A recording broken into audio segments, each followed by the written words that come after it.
Good morning, everyone. It's a great morning here at the Holmesglen College of TAFE in Mount Waverly, right? Okay. I'd like to thank you all for coming out this morning. My name is Sean Kerr. I'm with Red Roo, and we are supplying you with the new Model 1260 WoodChipper. This machine is powered by a 33 horsepower Kubota turbo diesel, so it'll have plenty of power to do the chipping job that you guys have selected it to do. So we go in and we want to have a look at the engine now. We say, what's the first thing we want to do there? We want to check the motor oil, make sure that there is oil in the engine, and that's easy to get to. It's very simple access right here. Common dipstick, just like an automobile engine. We pull it out, nice, easy to get to. We have a look, it's all fine. Put it back in there, all good. Oil, air cleaner. Back here, we just want it, one, we want to make sure it's there. Second, we have a visual inspection, make sure the element is nice and clean. It is. We'll seal that back on. Just as a note, top means top, not bottom, top. Right. Okay. Okay. We make sure that the engine is in the disengaged position.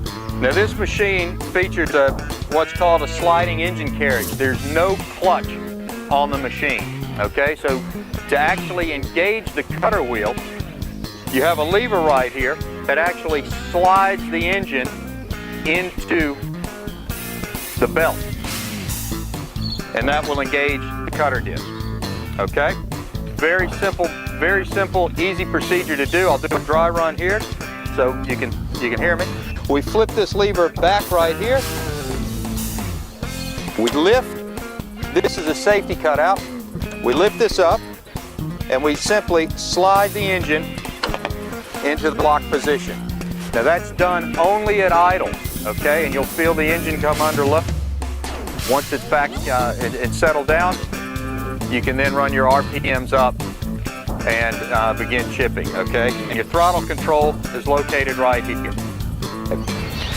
We'll move around to the back end of the machine here. You have two levers on the back tailgate. We pull those out, the tailgate will drop down, and that also doubles as your working feed area, okay? The feed opening is also 12 inches across, which is 305 mil across, and 150 mil or 6 inches in height. So you're able to process a lot of crotchy material. Doesn't necessarily have to be a straight piece of timber. Once the volume's open, we have access to service the disc. We then rotate the disc.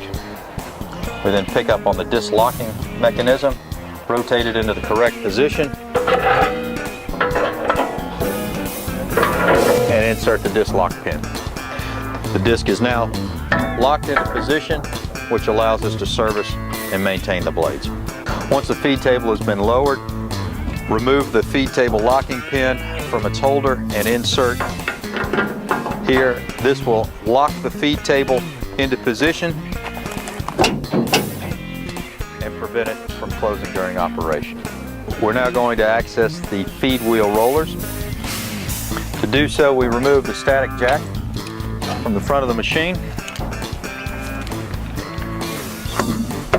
We then place it here on the tail end of the machine. We lock it into place. and then you simply crank the unit to lift the feed wheel. Simply crank the jack. We lift the top feed wheel to gain access to the blades for anvil adjustment and to also clear any material that may be causing an obstruction to the feed wheels. To lower the feed wheel, we simply reverse the procedure. We remove the yoke lock pin, return it to its holder, and then wind the jack down.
Today we're here with Simon Weston at the Holmesglen College of TAFE located in Mount Waverly, Victoria. Simon, what did you think of that demonstration of the Red Roo 1260 wood chipper? I thought this was an amazing machine. It had lots of power, it looked safe to use. It was just a lot safer than any machine I've seen in the past. So Simon, on behalf of Red Roo Sales and Service, we'd like to thank you very much for your recent purchase of the new Red Roo 1260. Thank you for coming out here today and showing us what it's all about. No worries, mate. Thank you.